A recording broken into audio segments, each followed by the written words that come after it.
Hi, everyone. Welcome to another episode of Are the Game, where three experienced game masters of various game systems going to give you some tips, some tricks, and maybe debate a little bit. You do a little car eye chopping too. Who knows?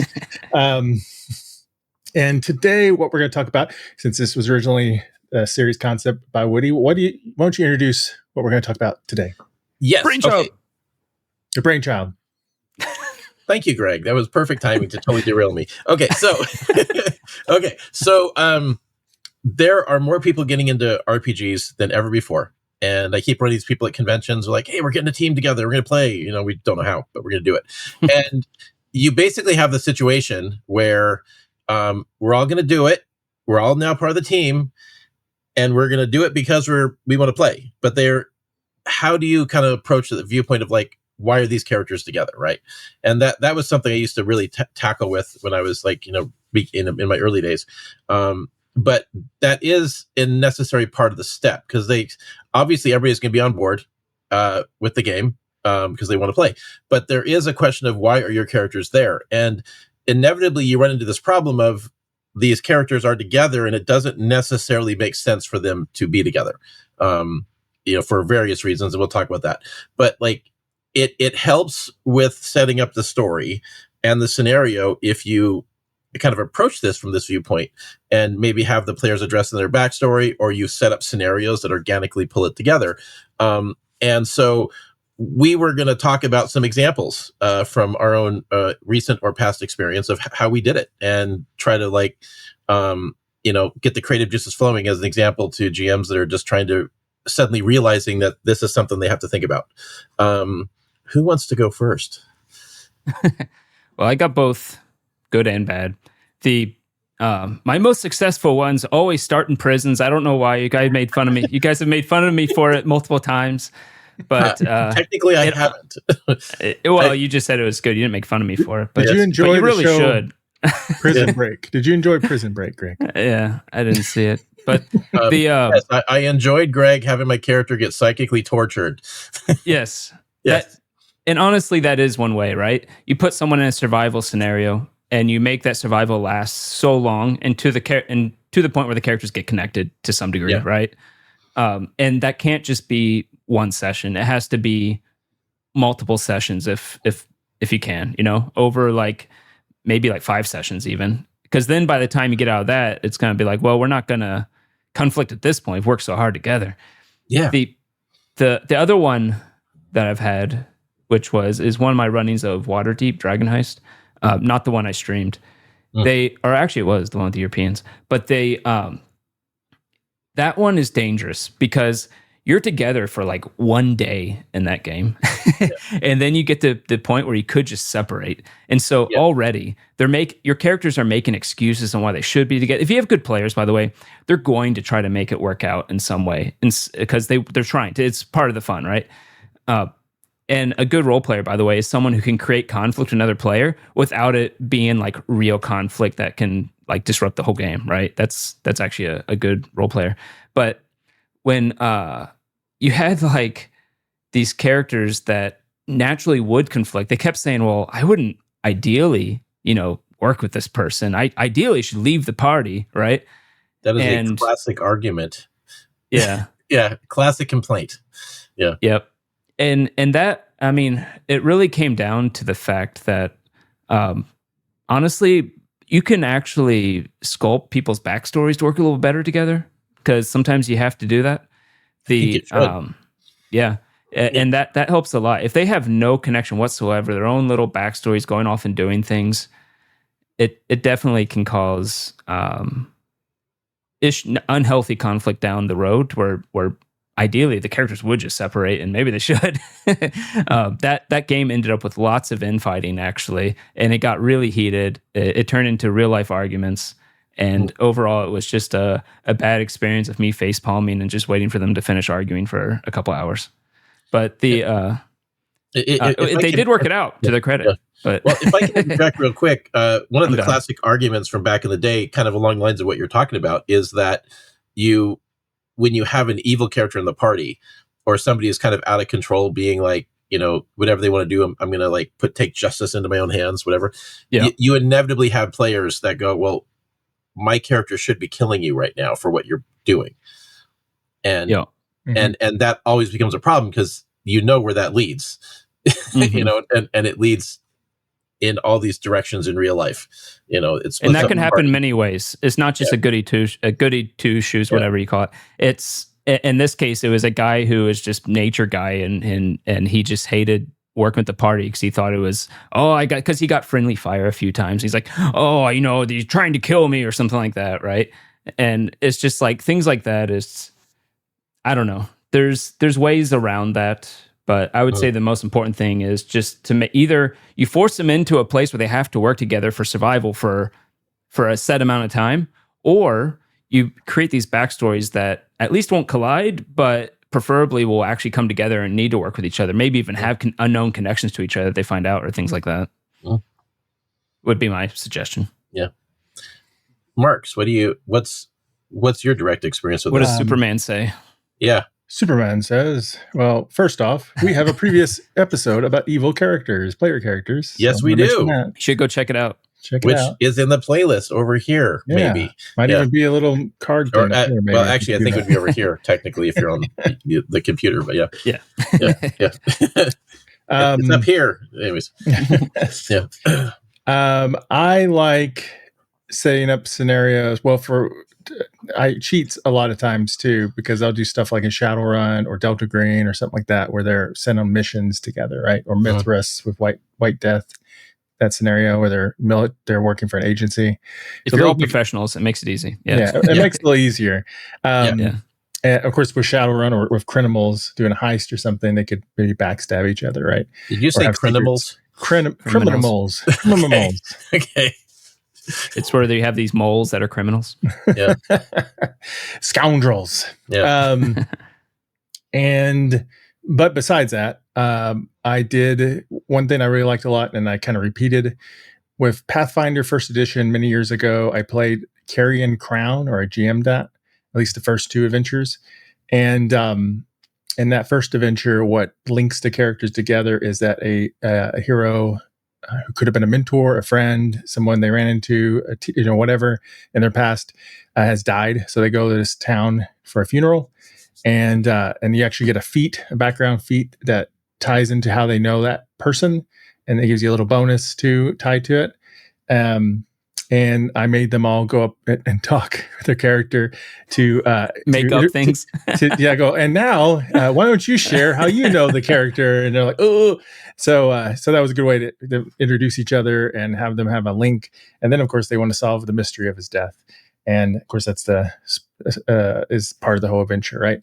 And then I reused a concept of that when I had Monster of the Week on an offline game, where I had a funeral for a monster hunter that they happened to all know, who was invited to a funeral, and they inherit this house that this guy had, which has secrets and stuff, and a mystery of how he died and everything. And they also encounter some other hunters who aren't them, who are NPCs, who may be good, maybe have secrets. I don't know. And so I had a lot of fun with that. And of course, by the time I was gonna say, it's a really good idea about having them give part of their backstory by making it up on the fly like that. Because I've had a similar thing with a Starfinder campaign.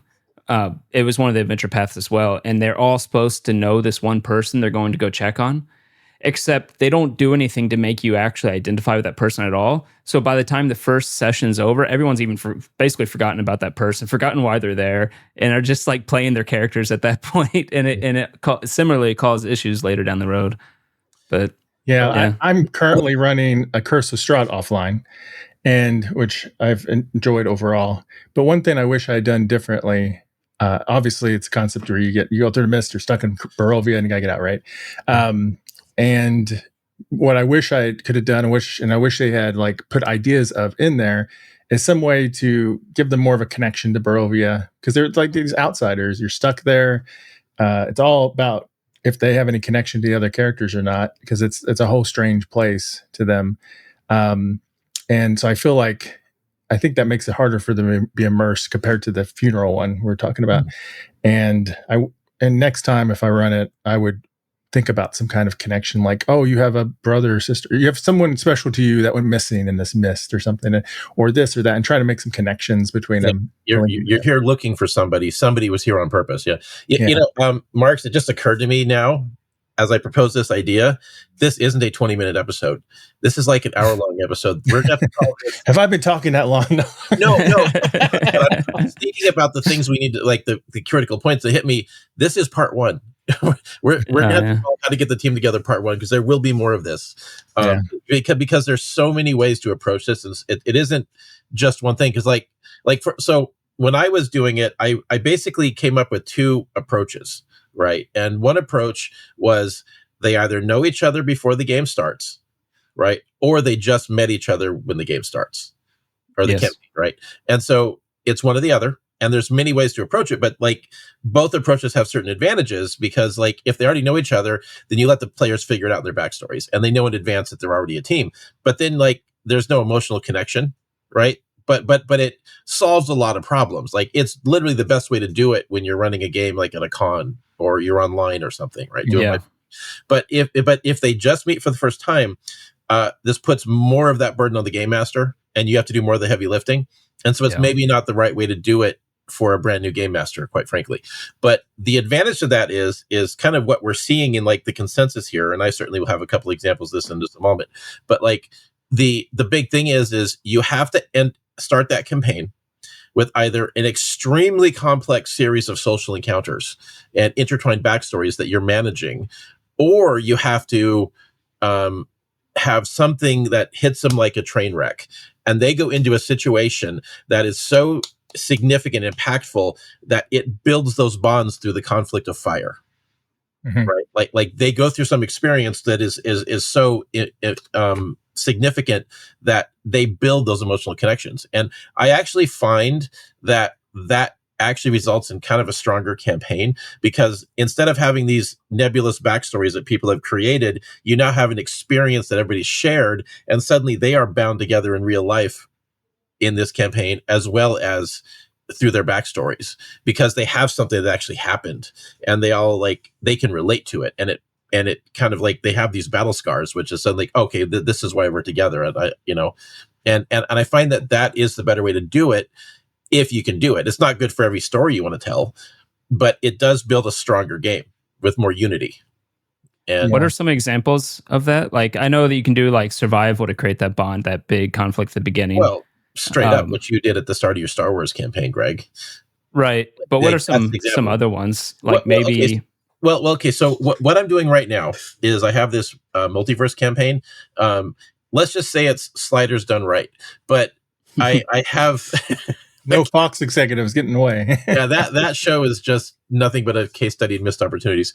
But so what I did was I started it out so I was working on a multiversal race from the Matt Vansel's universe, from the Gamers universe, called the Ord, and so I got permission to put that in my game world, which is cool. And so I've got one of my friends is playing this character, and she knows how to basically build technology to shift between realities easily, but it needs a particular kind of fuel. And at the start of the campaign, there was a science experiment she was involved in, and one of the people who was in the experiment decided they wanted to hijack it and murdered everybody on the ship, right? And then so she shows up to find this has just happened. She went off to like grab something, came back, and then everybody's dead, and this guy's hijacking this artifact that they were studying. Okay. But in the result of doing so, also causes it's a portal, and the portal opens and basically spits out the other player characters. Okay. And it turns out it's been doing this for a while, and nobody knew. It's been like dumping refugees onto the planet below them. They're in a spaceship, by the way. And so what he does is he sets the ship on a collision course with the planet and crashes the ship. And so the entire party survives this starship crash on a desert world. So they're out in the middle of nowhere with this wreckage of a ship in the middle of the desert, and they have to survive together because they have no one else.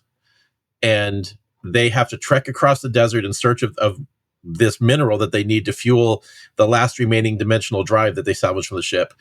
And then they have to find it and get back. It's kind of like some of the plots from Stargate Universe, but that's how I did it. And the world is full of hostile creatures. There's, tribes of people that are not friendly, and, all kinds of stuff. But it's like these characters are forced to work together when they would never have done so before. And the only hope they have of getting home is to ally with this Ord character, my friend Amelia is playing, who may actually know how to get them home. And so the goal with this is, aside from just creating this unity in the party, the ultimate goal is to create enough of a connection through these adventures. They go from going from world to world, where by the time they finally reconnect with their worlds, they actually are now bound to the adventure and would want to stay, you know, and actually help her with her quest. And so, so far, I think that's been successful. But that's one scenario where it worked. Yeah, I've seen another one where I think I saw it online. It wasn't mine. Where everyone started in the same town. They didn't necessarily know each other, but they all started in the same somewhat small town that was attacked, and it just creates that overriding bond in their backstory, basically, because they're all trying to get their sacred, their beloved town. Yeah. Well, another example is the scenario I ran you guys through, also on a playlist over here somewhere for Cabbit Crossing, where we did a two-parter for the first. It was one of my playtest sessions for Cyber Symbiosis. Yep. And genre play. It's on the genre play playlist. You can check it out here on the channel. But it's essentially like part one of my big playtest campaign I did when I was first developing the game, and it's kind of a Shadowrun style thing. But the idea is that none of the characters had known each other beforehand, right? But they basically were all like out hiring themselves out for work, and somebody just needed a bunch of bodyguards. So like, okay, well, we're going to the work list, and we're just grabbing these people. And now all you guys have this job, and you're given the job, and you're put together, and you have to figure it out. Now you don't know each other, but you all are getting paid, right? So there is a financial incentive to pull this off. And in the course of the adventure, things go sideways, and then the client obviously wants to extend the contract. And so, but that creates, what ultimately does is creates a scenario where things get really messy, and the players can bail, but if they bail, they don't get paid. And that's fine.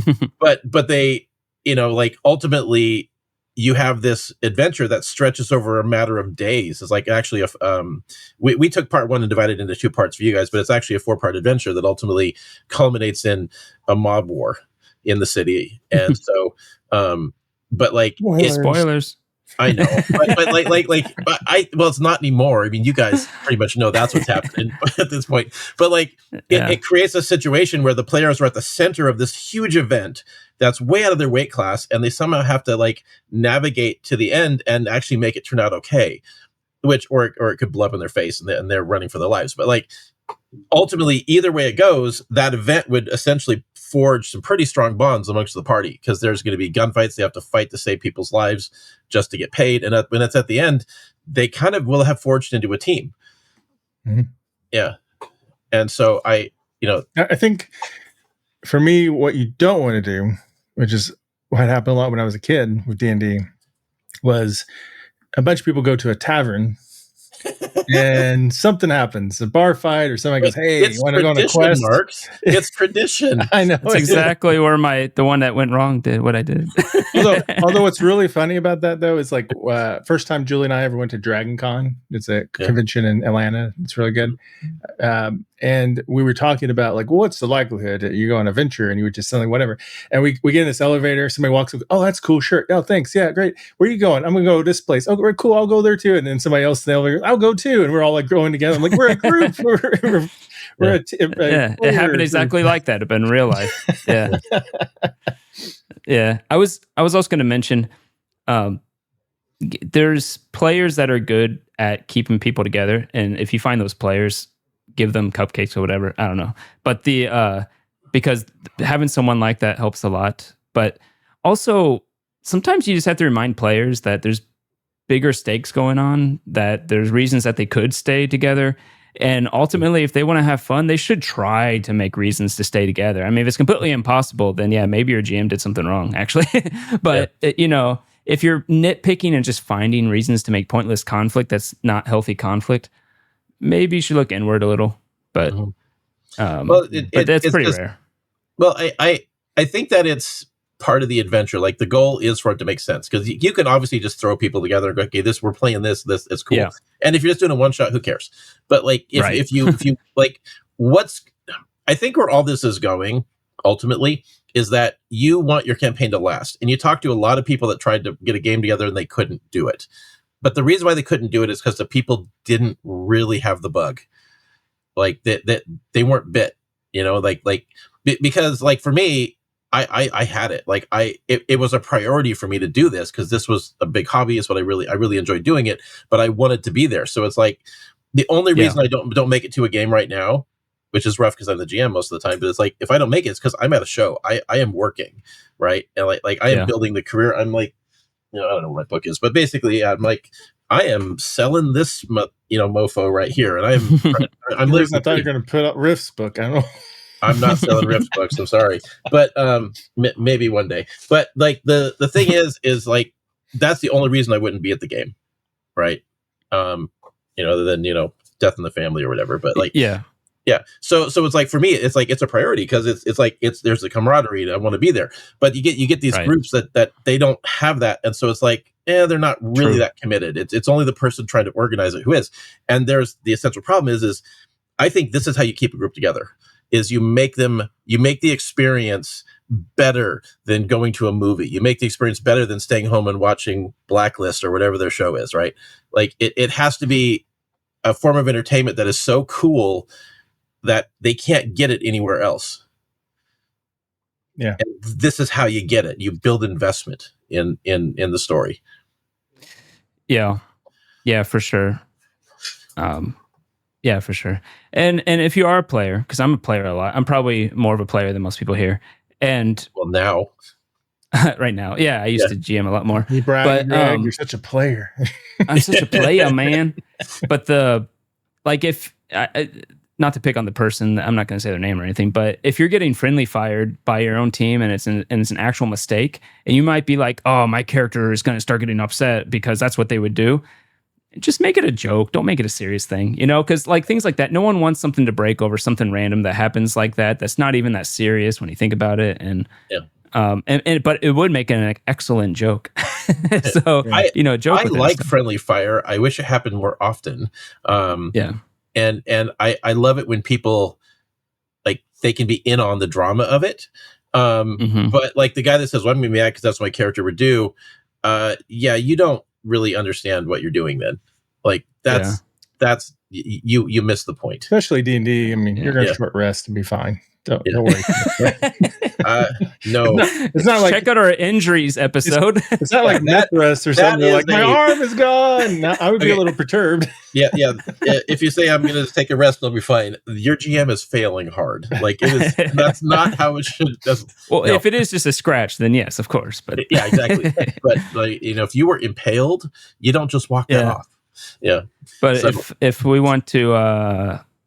I didn't have this ready at all. If I wrote a little thing down here, but we talked about the creating connections with the plot or each other. Like you're hired for a job was the one, the example you got, but there's many ways to connect people in different ways. The best one, I agree with you, is probably build bonds to the conflict over many episodes, right? Even if they don't know each other. And we gave a lot of examples here of what that could include, right? Like survival, the big conflict, put players in the center of some big event, stuff like that. Well, I can tell you after doing this for 35 years, that's the strongest way I've ever encountered. I agree with that too. Yeah. Make it really fun so the players want to come and they're not trying to come up with just ways to troll, basically. And then we talked about ways to start. You mentioned, I thought it was kind of cool. You should break it out. There's two ways to do it. They all know each other when they start, which is great for one shots. Or they don't know each other, and that does require you thinking about strategy, which comes back to up here. Yeah, it's right? Way more heavy lifting on the part of the game master. And if you're doing this for the first time, remove as many complexities as you can. Your party should already be pre-established. But once you've had your feet wet and you've done this a while, experiment with other ways to do it. Yeah. And sometimes games like PBTA and stuff, Powered by Apocalypse, they'll have a mix, a hybrid, where some people know each other, some people don't. Yeah. So and you can totally do that too. And we will have a part 2, and we will talk about other examples of how we did it and how we made it work. Yeah. No, well, I mean, this is a topic we can get. There's a lot of detail in this. There's a lot like ways to go about it, more than we could ever cover in one episode. I think it could be fun to explore more of them in the future. And if you're unsure, just put him in prison. Yes, it works for Greg. Yeah. Actually, that is it. You're joking, but like that is a time honored tactic amongst it really is D&D players. Yeah, like the break out of jail plot. Because you start with nothing. It's kind of fun. You have like scavenge for things you can use and stuff. Well, it's fun. That was actually the plot of one of the original D&D video games, where you start out in prison as a gladiator and you have to fight your way out. Oh, Dark Sun. Yeah. Shattered Lands. Yeah. Yeah, exactly. But like a lot of groups have started that way, where they start out in prison. I actually did that too, which I'll save for my next one. But except they were in a ship at the bottom of the ocean that got sank. So they were on a prison ship. Dang, it got sank. Well, that's a whole story I'll save for another episode. Well, you think about Baldur's Gate 3, they're imprisoned, right? Yeah. And so they don't stay in prison very long. Oh, yeah, true. Baldur's Gate 2 as well. They dropped a die. Oh, no. That is a terrible thing to do when you have cats. Oh, yes. Did you see if it was a good number? I don't know. I think it was rolled an 8 on the D8. Oh, wow. All right. Well, I think that's it for this episode then. So don't forget, we have playlists. Bar of the Game, Genre Play, we mentioned those. We have other ones too, like Behind the Dice and get other good stuff. Go check those out. You can subscribe to keep track of everything. And don't forget those comments.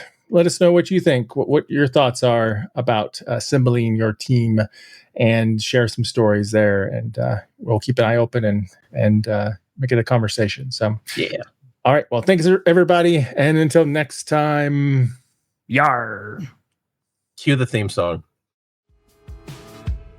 When the dice roll high, we touch the sky. But when they crash, it's a bad